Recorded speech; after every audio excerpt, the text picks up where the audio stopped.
Pero días antes, nosotros hicimos un estudio gracias a un gerente de una empresa que nos comentó que se habían destruido importante material arqueológico de la región.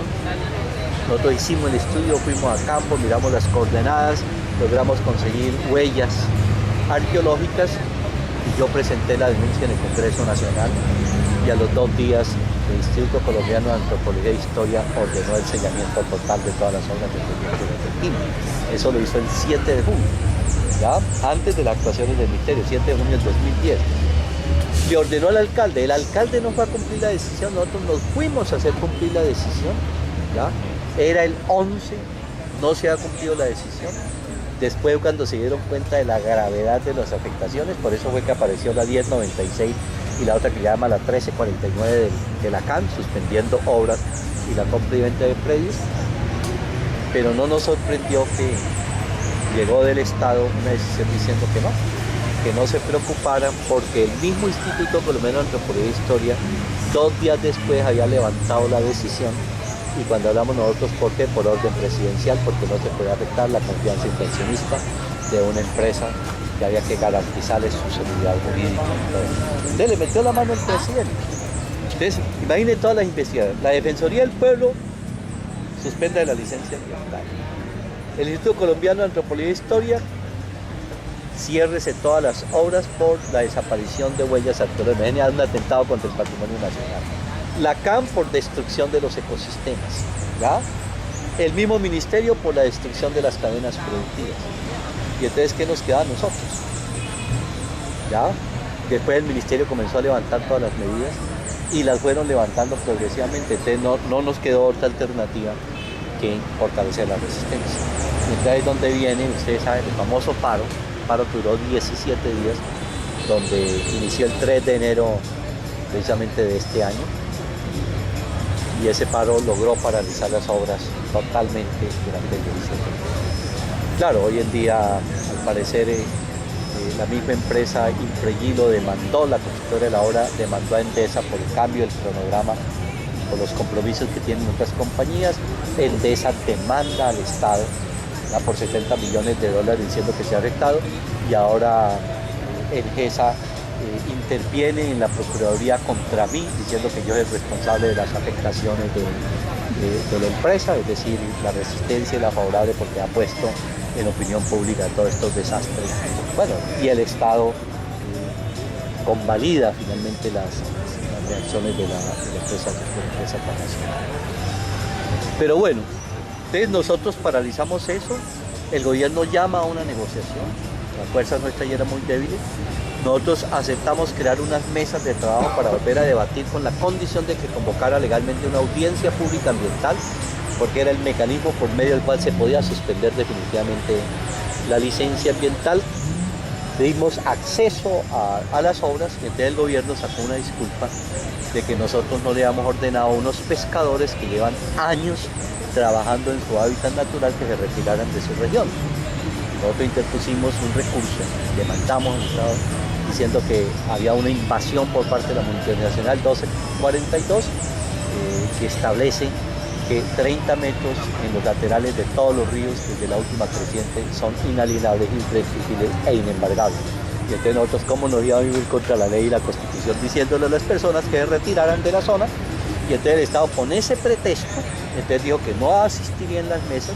Sin embargo, las mesas se hicieron y logramos que viniera la Contraloría General de la Nación, el Ministerio de Agricultura, bueno, varios sectores, y las mesas en última instancia por esas pasaron más de 4.500 afectados, donde hubo un significativo debate, pero el Estado inmediatamente rompió cualquier tipo de relaciones con nosotros y pues nosotros dijimos no hay otra alternativa que continuar la resistencia. Entonces continuamos en la zona del río Magdalena y entonces nos llamó el ministro del Interior a que buscáramos un acuerdo. ¿Ya? Yo le dije, ¿pero acuerdo sobre qué? Pues tratamos el acuerdo sobre el cumplimiento de la licencia. Primero no se hicieron los estudios, yo le dije entonces que se haga el diagnóstico ambiental de alternativas que no se hizo, que se haga el estudio de tejidos sociales, que se haga el de valoración económica de impactos ambientales, ese es el punto de partida. Porque ese es el que determina si era viable o no el proyecto, pero ya miren los desastres y resulta que los estudios no se han hecho. Es el primer punto. El ministro inicialmente estuvo de acuerdo, Germán Vargas Lleras, ¿ya? Después les dije, pero hay otros problemas. Es que no ha habido compensaciones ni indemnizaciones por daños causados. O sea, hay que pagar las indemnizaciones por daños causados. ¿Quién las va a pagar? Se supone que el Estado. Bueno, y entonces el ministro dijo, bueno, sí, eso creo que es como viable. Bueno, pero falta un punto, que es decir que las personas se salgan de allí.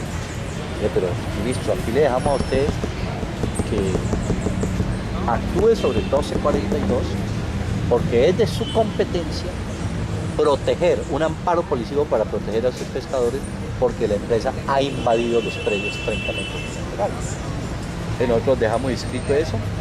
El ministro se azoró, se dijo, no, entonces, ¿en qué condiciones se pueden retirar? Le dije lo que dice la licencia. Indemnización por daños causados desde los inicios de las obras, más o menos hace un año. Hay que pagarle mínimo 3 salarios mínimos por cada familia, pero además las compensaciones para que retire, y no cómo van a salir. Eso es lo lógico, lo que dice la ley. Iba a hablar con el ministerio, quiso ganar tiempo.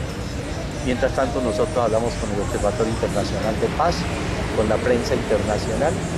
El ministro anunció de que nos anunciaba de que ya había una orden del ministro de Defensa de acordonamiento total de la zona, que ya no podía ingresar nadie a la zona, estaba totalmente acordonada, que había un amparo policivo de un alcalde de Paicol que se iba a hacer cumplir porque él no podía hacer absolutamente nada y que el desalojo era inminente, al no ser que nos retiráramos. Yo dije, bueno, lo esperamos para que usted hable con el ministerio, diga si es cierto que va a convocar la audiencia pública ambiental.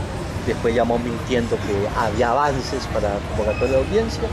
Sorpresa, me llegó una carta a mí al mismo ministerio donde había rechazado la audiencia pública ambiental. Entonces había un juego doble allí del gobierno. Entonces nosotros nos fuimos a esperar el desalojo, ¿ya? Desalojo con la prensa y todo, y es evidente, a nosotros no nos dejaron entrar. A mí, sobre mí había un cerco militar impresionante para que no regresara a la zona.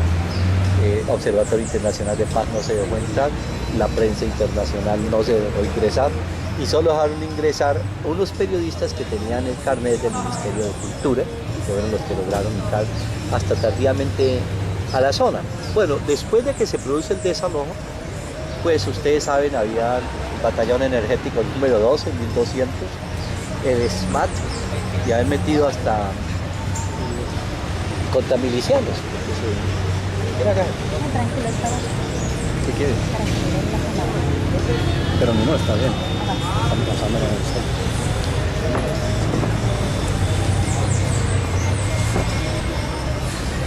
En ese momento, Azoquimbo tomó una decisión que siempre la ha mantenido: nunca enfrentar la fuerza pública porque es una resistencia sin pacífica. Y entonces la única decisión que tomamos ese día fue que las personas se cogieran de los brazos y abrazaran al río Magdalena. Era una protesta simbólica. No vamos a proteger nuestros ríos, que es nuestro lugar, hábitat natural. Claro, ¿qué ocurre?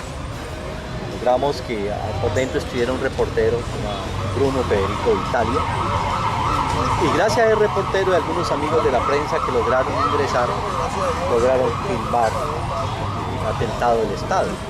Ustedes pueden observar que la gente va saliendo y le están echando las bombas de aturdimiento por la espalda. Y ahí es donde aparece la persona que incluso le afectó, le destruyó el ojo derecho, ¿ya? Pero en los videos no aparece ni un solo momento donde haya una confrontación, ¿ya?, entre las comunidades y eso, porque esa era la orden de Azoquimbo. Y algunos dicen que esas actividades pacíficas, no íbamos a someter a una población para que la orden era acabar ese día con la resistencia, hacer una masacre y finalmente echarnos la culpa a nosotros por invasores. Pero claro, la inteligencia de Azoquimbo fue a demostrar que había habido un crimen de Estado, que no se tienen en cuenta los protocolos internacionales de derechos humanos, se violaron absolutamente todos. El uso desproporcionado de la fuerza fue totalmente latente.